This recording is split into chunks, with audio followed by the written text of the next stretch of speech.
క్రీస్తునందు ప్రియులైన సహోదరి సహోదరులకు ప్రభువైన యేసుక్రీస్తు వారి దివ్యనామములో శుభాలు తెలియజేస్తున్నాను. దేవుని మహాకృపను బట్టి మనమందరము యోహాను సువార్త అధ్యాయాన్ని పూర్తి చేశాము. మనము ఈ దినము నుండి అపోస్తలుడైన పౌలు రోమీయులకు రాసిన పత్రిక రోమా పత్రికని ధ్యానించబోతున్నాము. పౌలు రాసిన పత్రికలన్నిటిలోకి బహుశ్రేష్టమైనది రోమా పత్రిక.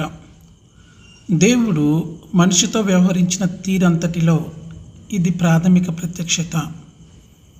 విశ్వాసము ద్వారా నీతిమంతులుగా తీర్చబడము అనేది పునాది సత్యము అయినా మరేది దేవుని నుండి మనము స్వీకరించలేము. మతోద్ధరణకు ముఖ్యమైన భూమిక పోషించినది రోమా పత్రికే. మాటలు, సాంప్రదాయాలు, మూఢనమ్మకాలకు వ్యతిరేకంగా మార్టిన్ లూథర్ చేసిన యుద్ధధ్వని ఈ రోమా పత్రిక. హబక్కూకు 2వ అధ్యాయము 4వ వచనములోని నీతిమంతుడు విశ్వాస మూలంగా జీవించును అనే వాక్య వెలుగు ఆధారంగా పౌలు 3 కొత్త నిబంధన లేఖలు రాశాడు. నీతిమంతుడు రోమా 1వ అధ్యాయము 17వ వచనము ఆధారంగా రోమీయులకు పత్రిక రాశాడు.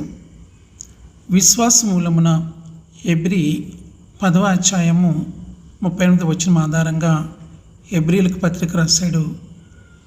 జీవించును గలతీ 3వ అధ్యాయము 11వ వచనం ప్రకారంగా గలతీయులకు పత్రిక రాశాడు.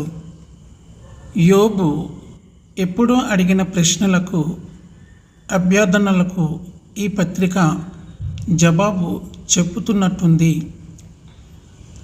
దేవుని ఎదుట మనిషి ఎలా నీతిమంతుడవుతాడు? యోబు 9వ అధ్యాయము 2వ వచనము, 25వ అధ్యాయము 4వ వచనము.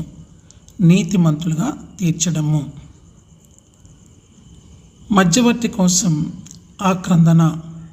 యోబు 9వ అధ్యాయము 32, 33 వచనాలు, 16వ అధ్యాయము 21వ వచనంలో యాజకత్వము.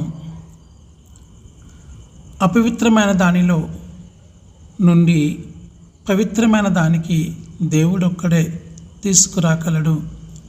యోబు 14వ అధ్యాయము 4వ వచనము, 25వ అధ్యాయము 4వ వచనము.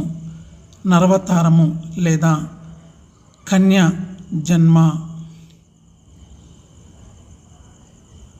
విమోచకుడి కోసము ఆక్రందన. యోబు 19వ అధ్యాయము 15వ వచనము నుండి 27వ వచనం వరకు. సయోధ్య లేదా సమాధానము. పౌలు రోముకి వెళ్ళకముందే, అంటే యెరూషలేముకు వెళ్ళకముందు తన 2వ లేదా 3వ సేవాయాత్రలో మాసిదోనియా, గ్రీసులో ఉన్నప్పుడు ఈ పత్రిక రాసి ఉంటాడు. మాసిదోనియా, అకయ ప్రాంతాలలో ఉన్న పరిశుద్ధులు యెరూషలేములోని పేదలైన తమ సహోదరుల కొరకు కొంత చందా జమ చేశారు. అది పూర్తయినప్పుడు రోమా పత్రిక కూడా ముగించాడు. పౌలు రోమా పత్రిక రాసినప్పుడు పౌలుతో తిమోతి, గాయి కూడా ఉన్నారు. కొరింథీలో, గ్రీసులో ప్రధాన నగరము తూర్పు ప్రాంతంలోని కెక్రియాకు చెందిన ఫీబే ఈ పత్రికను రోముకు కొనిపోయింది. దీనిని బట్టి పౌలు గ్రీసు నుండి, బహుశా కొరింథు నగరము నుండి ఈ పత్రిక రాసి ఉంటాడని తెలుస్తుంది. ఆ కాలంలో రోములో ఉన్న సంఘము ఆధ్యాత్మికంగా మంచి స్థితిలో ఉన్నది. పౌలు వారిని చూసి విశ్వాసంలో స్థిరపరచాలని ఆశించాడు. రోమాలో నెలకొన్న కొన్ని అక్రమాలను ఈ పత్రిక ద్వారా సరిదిద్దాలని కూడా ఆశించాడు.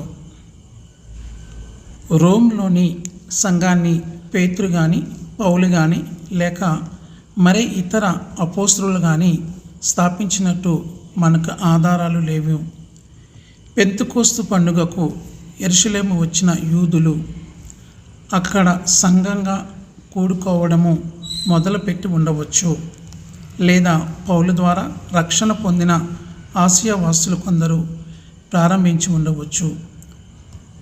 నేటి రోమ్ కేథలిక్ సంఘానికి నాటి సంఘానికి బొత్తిగా సారూప్యమే లేదు.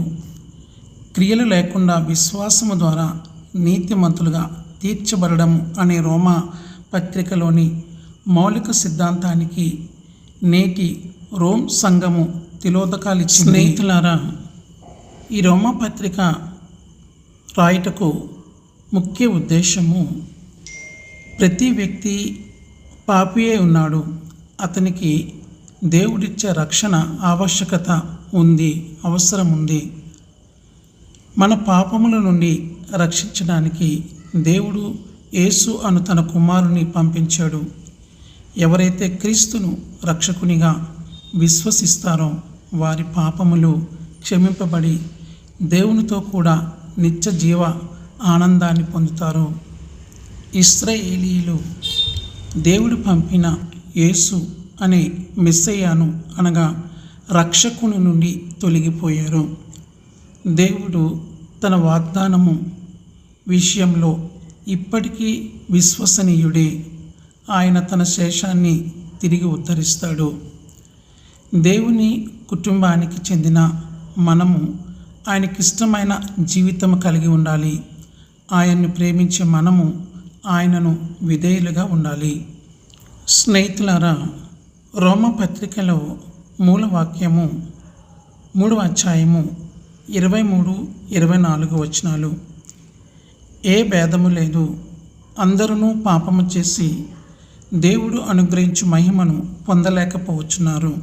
కాబట్టి నమ్మువారు ఆయన కృపచేతనే క్రీస్తు యేసునందు విమోచనము ద్వారా ఉచితముగా నీతిమంతులని తీర్చబడుచున్నారు.